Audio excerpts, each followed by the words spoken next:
para quem falava que não ia se classificar, que ia se classificar em segundo, que sai em terceiro e cá entre nós, o que tinha de gente e o que tem de gente que torce contra, chora, mas chora muito, porque olha só, nós seremos, tá? Nós seremos, senhoras e senhores, a gente vai ser, tá escrito, que cheirinho de seleção campeão. Puta que pariu, é sério, que cheirinho de seleção campeão, convenhamos, na moral, time meio assim, todo mundo meio desacreditado, os caras quando chegam dentro de campo precisam de uma ou duas bolas, mata o jogo, crava. A gente vai falar sobre a classificação, obviamente, da nossa, vamos limpar, vamos limpar. É grande demais, gente. Tá classificada a nossa seleção brasileira e a gente vai falar sobre, vou deixar aqui pra vocês olhar, tá? Que a gente vai ser, mentaliza, já visualiza, tá? Nós seremos no dia 19 de julho, tá? Mas até lá a gente falará hoje sobre a vitória e a classificação da seleção brasileira em primeiro colocado no grupo com Marrocos, Escócia e Haiti.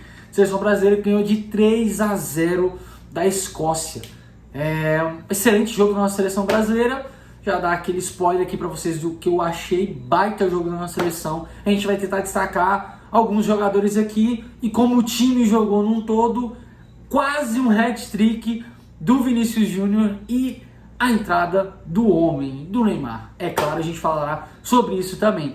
Like no vídeo, se inscreve no canal. Vocês estão me ajudando demais a conta e se inscrevendo vai me ajudar ainda mais. A gente está com a meta de seguidor de bater 150 seguidores e eu conto com vocês com isso. Beleza? Gente, precisamos falar sobre Vinícius Júnior, né? O cara que é tão cobrado, tão exigido e muito cobrado e exigido por já ter entregue em vários momentos pelo clube e por ter feito uma boa Copa do Mundo de 2022 e por também sabermos que o Vinícius Júnior é o jogador que mais tem potencial hoje na seleção brasileira de pegar essa responsabilidade e decidir jogos. Não menos, ele fez isso hoje, né?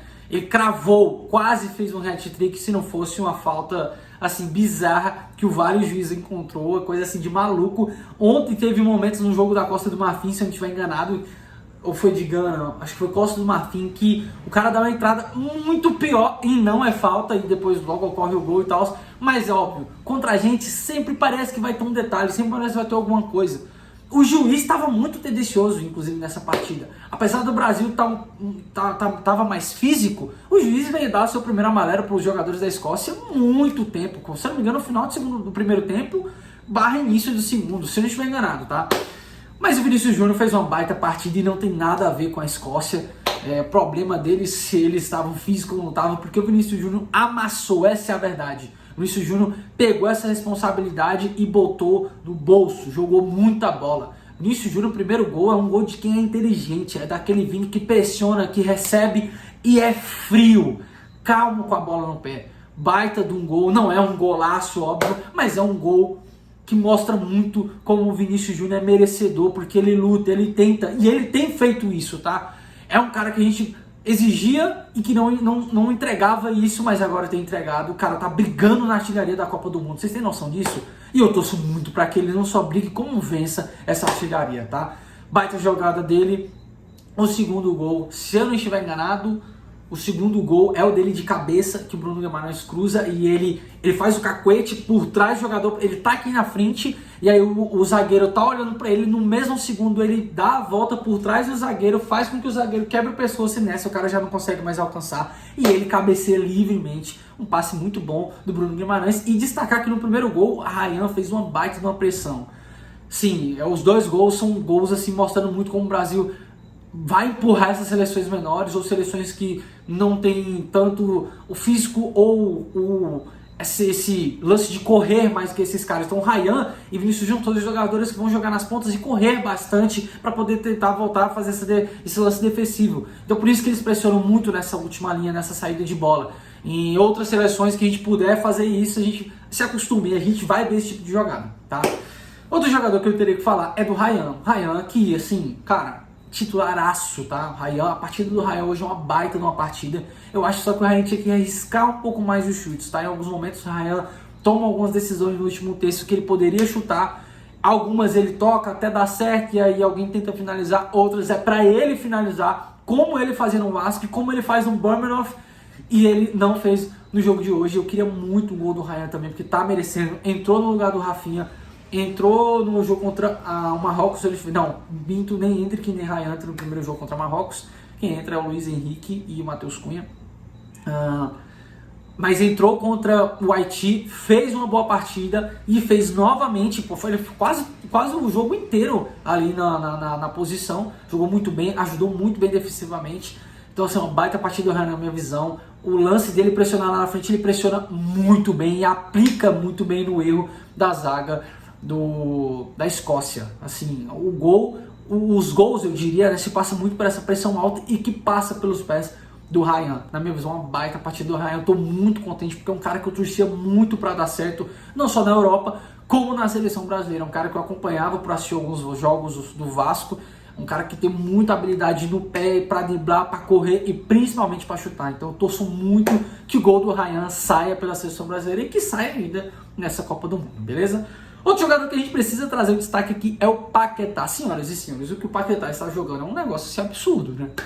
Precisamos ser sinceros aqui, né? Tem muita gente que tem aqueles receios porque o Paquetá joga no Flamengo e porque o Paquetá não faz amistosos tão interessantes assim, mas a Copa do Mundo do senhor Paquetá é uma boa Copa do Mundo. Convenhamos, o Paquetá no jogo contra o Haiti fez um bom jogo. Contra Marrocos, na minha visão, todo mundo vai mal. Ele é um dos jogadores que vai bem mal também, queimando a bola no pé no segundo jogo e no terceiro agora contra a Escócia. O Paquetá agiu muito bem. É um jogador que todo mundo fala dos lançamentos dele, da achada de passe, do físico, mas é um jogador defensivo muito seguro. Ele, em alguns momentos, é esse jogador que vai fazer a linha de 3 em alguns momentos ali no meio de campo e ele vai fazer muito bem. Cara, que jogador que o Paquetá é na seleção brasileira. Hoje, infelizmente, eu não vejo tantos jogos do Flamengo quanto eu queria ver, porque é um dos clubes que fica na minha lista para poder acompanhar mais. Mas eu sei que na seleção brasileira o Paquetá tem entregado muito bem. Gostei da partida, é um jogador que ajuda muito bem no ataque, mas na defesa não deve nada a ninguém. Demora um pouco para entrar dentro do jogo, precisamos ser sinceros, ele se perde um pouco no início, a bola queima um pouco no pé, mas depois que ele se encontra, o cara acha todo mundo. O jogo passa muito pelos pés do Paquetá e do Vinícius Júnior. Assim, óbvio, o Vini é o melhor jogador até esse momento e o Matheus Cunha também, mas Paquetá não fica muito atrás desses caras na minha visão e que merece o seu gol logo. Paquetá é um dos caras que eu jurei que ia cravar hoje, que merecia demais da conta, beleza? Vamos falar sobre Matheus Cunha e Bruno Guimarães, que fizeram partidas parecidas, pressionando bastante, voltando, o Matheus Cunha principalmente voltando muito para esse meio também, tentando ajudar ele que faz esse tipo de função de voltar bastante para o meio no Manchester United. Bruno Guimarães que fez uma partida muito boa, diferente do seu companheiro que, né, o Casemiro não jogou nada. De novo, é um cara que merece perder a titularidade pro Fabinho, passou da hora do Fabinho ou pro Danilo, mas a minha visão pro Fabinho, por conta de características serem parecidas. Bruno Guimarães dá esse passe pro Vini, um passe assim perfeito no último pau da trave, e dá um passe também pro Matheus Cunha pegar e fazer. Eu achei que esse gol do Matheus Cunha, o Bruno Guimarães inclusive podia ter tentado chutar um pouco antes, ele não chuta, mas tá tudo bem, 2 assistências dele assim muito boas, que baita jogador, tava nessa briga junto com o Vini para manter a sua titularidade. E ambos conseguiram. O Bruno Guimarães é um jogador que é incontestável no nosso meio de campo, junto com o Paquetá ali. Paquetá um pouco mais à frente, por fazer mais essa meia, e o Bruno Guimarães por fazer mais a posição de volante. E o Matheus Cunha, que fez novamente uma partida muito boa. É o cara que faz o serviço sujo. É o cara que em vários momentos não só tem que estar pressionando, como também tem que estar correndo pra caramba para receber essa bola, porque em alguns momentos ele é o cara que volta, faz esse falso 9, eu diria, ou infiltra pelas pontas, mas então isso faz com que ele tenha que correr demais. E hoje o gol é consagrado novamente por fazer uma função muito difícil, né? Um cara, um jogador que corre bastante, que tem que estar no físico também, e é um pouco mais difícil isso para ele, mas ele tem entregado muito bem. Precisamos agora falar do nosso Neymar Júnior, né? Entrou no segundo tempo, como eu presumia, e como eu presumi o resultado, eu coloquei no meu bolão 3-1, achei que a Escócia acharia o seu gol, acabou não encontrando, mas eu imaginei que a gente faria novamente 3 gols, diminuiria o ritmo no segundo tempo, como foi assim nesse jogo, como foi contra o Haiti, como vai acontecer em alguns jogos. Não sei se com resultados tão elásticos quanto é um 3-0, mas o Brasil novamente reduz um pouco as linhas no segundo tempo, entrega mais a bola para o seu adversário, foca mais em contra-ataques. Poderia ter aumentado o placar novamente no segundo tempo, não acontece por não terem tanto refino no último terço em alguns momentos, mas está tudo certo. E o Neymar, por conta de estar 3-0, ele entra dentro do jogo, que era uma perspectiva que eu já imaginava. Neymar entra com 29, 28 mais ou menos no segundo tempo, entra frio, entra numa posição em que ele tentou por muito tempo exercer no Santos, mas ele mesmo, não sei, acho que o mental dele não consegue exercer isso, que é essa função do falso 9. O falso 9 é esse jogador que ele parece estar lá na frente como camisa 9, só que quando os zagueiros veem, outro jogador infiltrou e o Neymar voltou para meia para tentar achar um passe para esse cara que foi para a posição dele. Esse é o falso 9, né, do tal do futebol moderno. O problema é que o Neymar acaba voltando demais, e que foi isso que aconteceu na partida de hoje. Ele não conseguiu ter um desempenho tão grande, o que era muito esperado. Por conta do jogo. Quem bateu na porta ali, eu acho. Era muito esperado por conta do jogo já tá físico, os jogadores também terem reduzido a linha, já se tornar um jogo um pouco mais lento. Ele também já tá um mês e alguns dias sem jogar, sem atuar por conta da sua lesão. O último jogo dele é pelo Santos contra o Coritiba no dia 18 de maio. Então, assim, era esperado esse ritmo do Neymar. Neymar que faz os seus cruzamentos ali pelo escanteio, tenta achar um jogador ou outro. O Gabriel Magalhães quase faz um gol de voleio por conta de um passe de que ele acha lá, encontra o Gabriel Magalhães lá no final do lance. Acaba não acontecendo, mas ele ajuda ali como pode, mas é um jogador que entrou bem lento. Mas assim, Neymar Júnior em campo, eu fiquei muito feliz com isso, fiquei muito feliz de ver. Eu como torcedor do Santos, torcedor da seleção brasileira, e gostar de ver o Neymar em campo. Torço muito para que ele consiga recuperar a velocidade, o desempenho.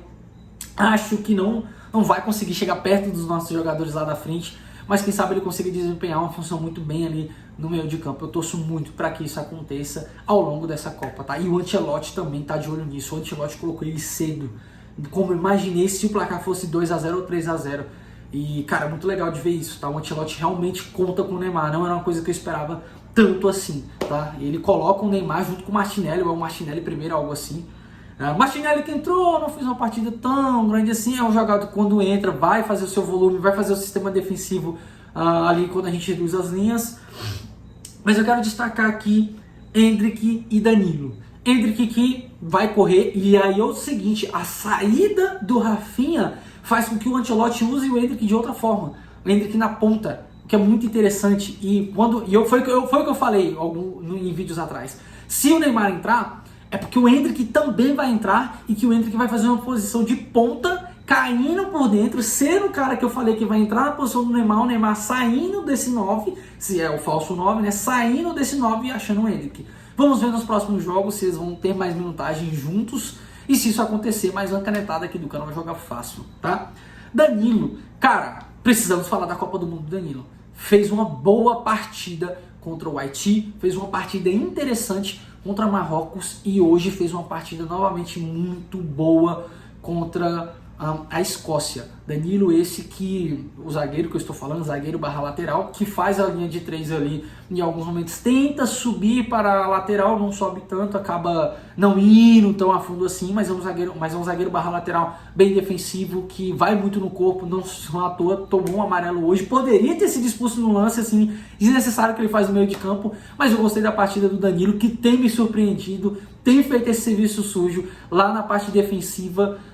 E tô gostando da Copa do Danilo, tá? Tô bem surpreso mesmo, assim, bem contente com essa surpresa. Até porque a gente só tem que torcer. Os caras já foram convocados, só nos resta fazer isso. Beleza? Gente, tô muito contente com a nossa classificação da nossa seleção. Esse é o vídeo de hoje. Eu espero muito que vocês tenham gostado. A gente volta amanhã com algum giro da Copa, alguma coisa do tipo. E é isso, beleza? Se curtiu, comenta, compartilha, se inscreve e me ajuda de verdade a chegar aos 150 seguidores aqui no canal, beleza? Eu sou o André Alves, vou ficando por aqui. Valeu, falou e fui!